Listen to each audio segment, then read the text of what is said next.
नमस्कार। आकाशवाणी से समाचार प्रभात के साथ मैं फरहत नाज।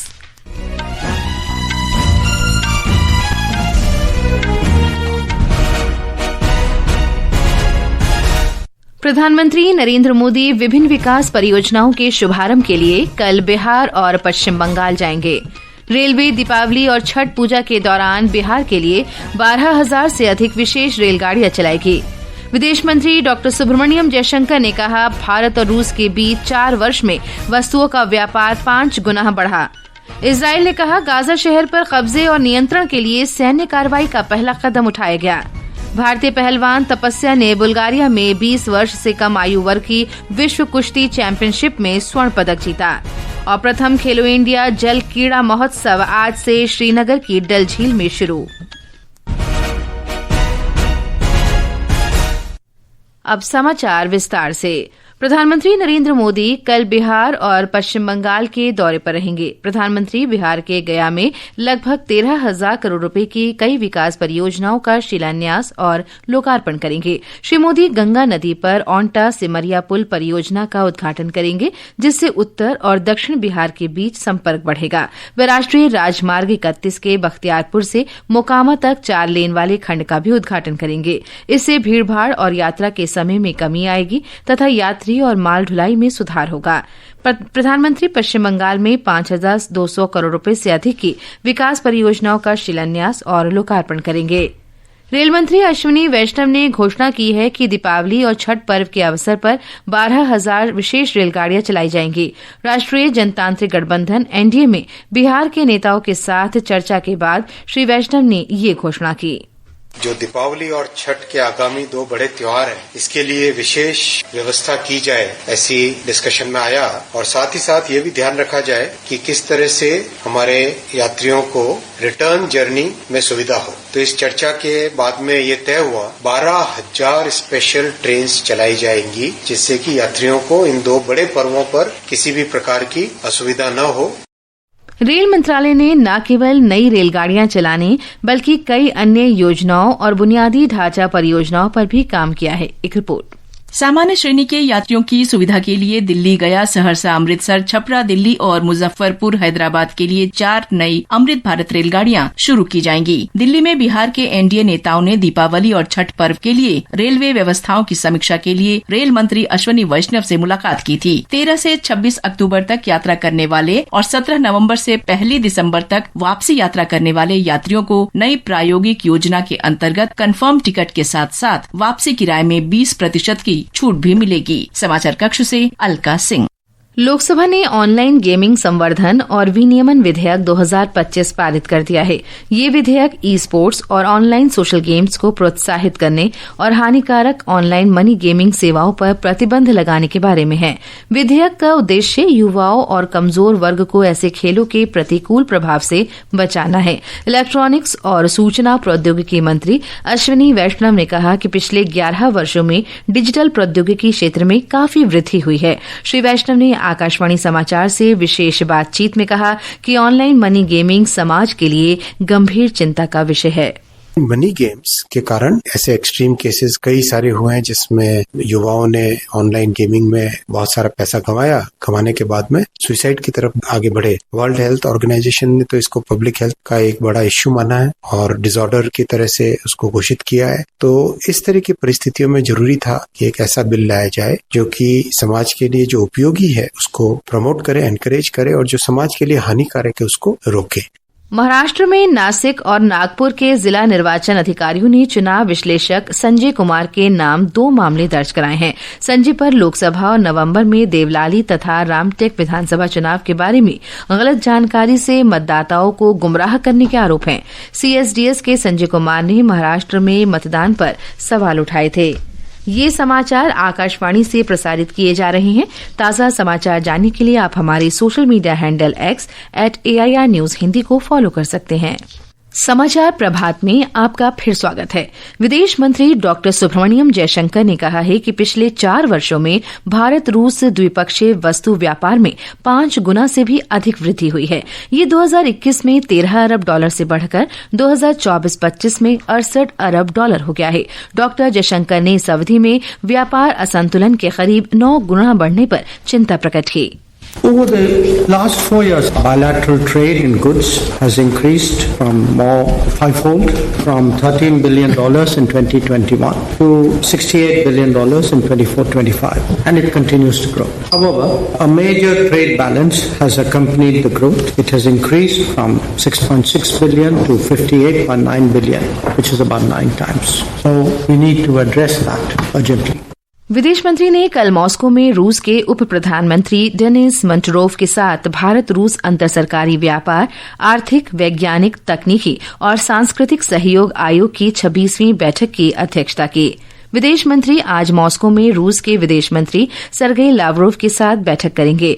इसका उद्देश्य दोनों देशों के बीच विशेष रणनीतिक साझेदारी को मजबूत करना है। इस बातचीत में द्विपक्षीय, क्षेत्रीय और वैश्विक मुद्दों पर चर्चा होने की संभावना है। इसमें आर्थिक और बहुध्रुवीय सहयोग पर जोर दिया जाएगा।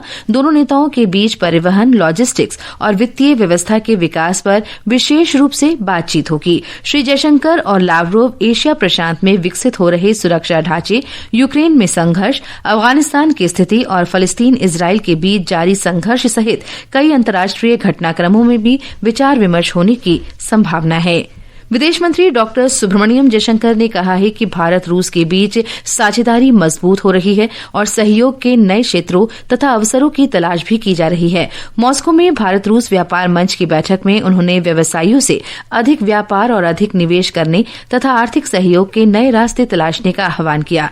भारत यूरेशियाई आर्थिक मुक्त व्यापार समझौते के लिए संदर्भ की शर्तों के बारे में डॉक्टर जयशंकर ने कहा कि प्रमुख क्षेत्रों में संयुक्त उद्यमों को प्रोत्साहित करने, संपर्क में और व्यापार समझौतों पर चर्चा की जा रही है।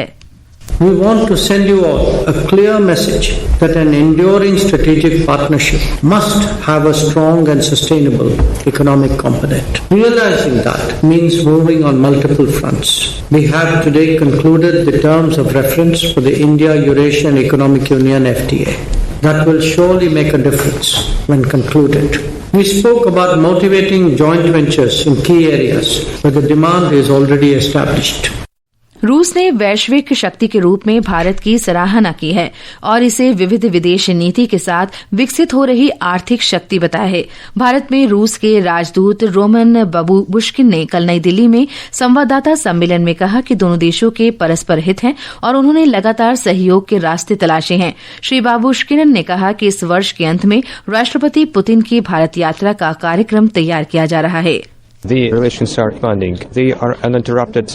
Ultimately, the engagements, including the current visit of Honorable Minister Jaishankar and his engagements in Moscow and the coming SCO summit, are setting the stage for the future visit of the President Putin to India by the end of this year.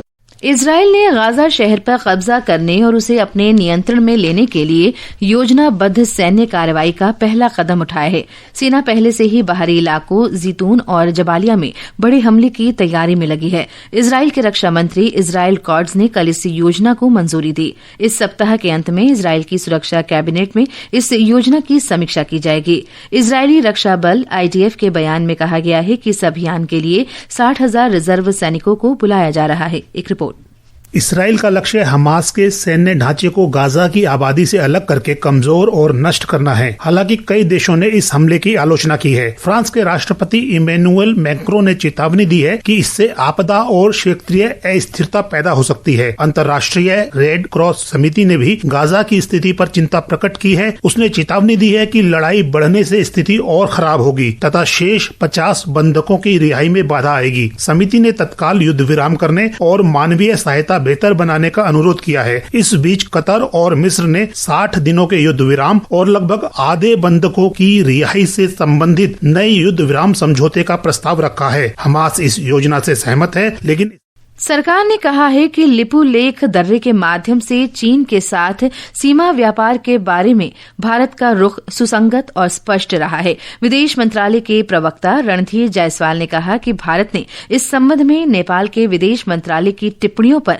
ध्यान दिया है। क्षेत्रीय दावों के संबंध में भारत का रुख ये है कि ऐसे दावे न तो उचित हैं और न ही ऐतिहासिक तथ्यों और साक्ष्यों पर आधारित हैं।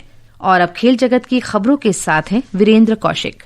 भारतीय पहलवान तपस्या ने बुल्गारिया में आयोजित अंडर 20 विश्व कुश्ती चैंपियनशिप 2025 में स्वर्ण पदक जीत लिया है। उन्होंने महिलाओं के 57 किलोग्राम भार वर्ग के फाइनल में नॉर्वे की फेलिसिटास डोमाजेवा को 5-2 से हराया। भारत की सृष्टि ने महिलाओं के 68 किलोग्राम भार वर्ग में रजत पदक अपने नाम किया। प्रिया मलिक ने 76 किलोग्राम भार वर्ग और रीना ने 55 किलोग्राम भार वर्ग के फाइनल में अपनी जगह पक्की कर ली है। पुरुषों की स्पर्धा में सुमित मलिक ने मंगलवार को 57 किलोग्राम भार वर्ग में रजत पदक अपने नाम किया। अब तक इस प्रतियोगिता में भारतीय पहलवानों ने 1 स्वर्ण और 2 रजत सहित 3 पदक जीते हैं। इस बीच जम्मू और कश्मीर की डल झील पर आज से पहला खेलो इंडिया वाटर स्पोर्ट्स फेस्टिवल शुरू हो रहा है। भव्य उद्घाटन समारोह आज शाम 6 बजे होगा। इसमें केंद्रीय राज्य मंत्री रक्षा खड़से भी शामिल होंगी। 3 दिवसीय इस आयोजन में 36 राज्यों और केंद्र शासित प्रदेशों के 400 से ज्यादा एथलीट नौकायन, कयाकिंग और कैनोइंग में 24 स्वर्ण पदकों के लिए अपनी चुनौती पेश करेंगे। इस दौरान water skiing, dragon boat race और शिकारा बोट स्प्रिंट जैसी स्पर्धाओं का रोमांच भी देखने को मिलेगा। मध्य प्रदेश सबसे ज्यादा 44 एथलीट भेज रहा है। अब बात हॉकी की। हॉकी इंडिया ने आगामी पुरुष एशिया कप के लिए 18 सदस्यीय टीम की घोषणा कर दी है। ये प्रतियोगिता 29 अगस्त से 7 सितंबर तक बिहार के राजगीर में आयोजित की जाएगी। भारत पूल ए में जापान, चीन और कजाकिस्तान के साथ खेलेगा। अनुभवी ड्रैग फ्लिकर हरमनप्रीत सिंह एक बार फिर टीम की कमान संभालेंगे। टीम का उद्देश्य बेल्जियम और नीदरलैंड्स में आयोजित होने वाले 2026 के FIH हॉकी विश्व कप के लिए क्वालिफाई करना है।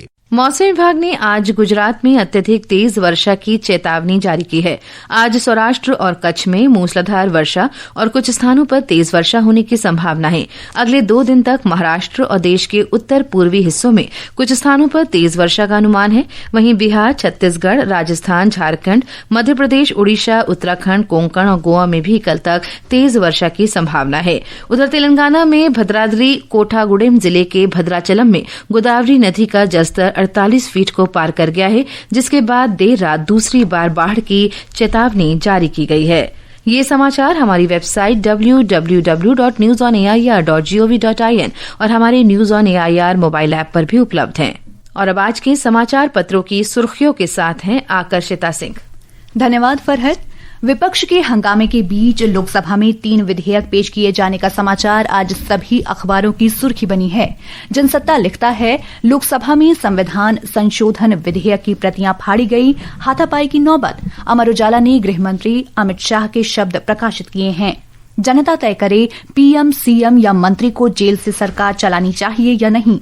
जनसुनवाई में दिल्ली की मुख्यमंत्री पर हमला, आरोपी गिरफ्तार। दैनिक जागरण सहित कई समाचार पत्रों की सुर्खी है। अग्नि 5 का सफल परीक्षण, चीन और तुर्की सहित कई देश जद में। राजस्थान पत्रिका की खबर है। पत्र लिखता है, एक साथ कई लक्ष्य भेदने में सक्षम। वायुसेना के लिए 97 तेजस जेट विमानों की खरीद को मंजूरी। राष्ट्रीय सहारा की खबर है, भारतीय कंपनियों ने छूट बढ़ने के बाद फिर शुरू की रूस से तेल की खरीदारी। घरेलू रिफाइनरियों के खरीद बढ़ाने से चीन के लिए आपूर्ति में आ सकती है गिरावट। अमर उजाला की सुर्खी है, हीरे से बना सेंसर करेगा कैंसर की पहचान। ब्रिटेन की वारविक यूनिवर्सिटी के शोधकर्ताओं ने किया तैयार। हिंदुस्तान की सुर्खी है, जीपीएस से घर आएगा डाकिया, यूपीआई से होगा भुगतान। राजस्थान पत्रिका की सुर्खी है, पत्र लिखता है, 5,800 करोड़ की नई एडवांस्ड पोस्टल तकनीक शुरू। धन्यवाद आकर्षिता। और अंत में मुख्य समाचार एक बार फिर। प्रधानमंत्री नरेंद्र मोदी विभिन्न विकास परियोजनाओं के शुभारंभ के लिए कल बिहार और पश्चिम बंगाल जाएंगे। रेलवे दीपावली और छठ पूजा के दौरान बिहार के लिए 12,000 से अधिक विशेष रेलगाड़ियां चलाएगी। विदेश मंत्री डॉक्टर सुब्रमण्यम जयशंकर ने कहा, भारत और रूस के बीच 4 वर्ष में वस्तुओं का व्यापार 5 गुना बढ़ा। इजरायल ने कहा, गाजा शहर पर कब्जे और नियंत्रण के लिए सैन्य कार्रवाई का पहला कदम उठाया गया। और प्रथम खेलो इंडिया जल क्रीड़ा महोत्सव आज से श्रीनगर की डल झील में शुरू। इसके साथ ही समाचार प्रभात का ये अंक समाप्त हुआ। नमस्कार।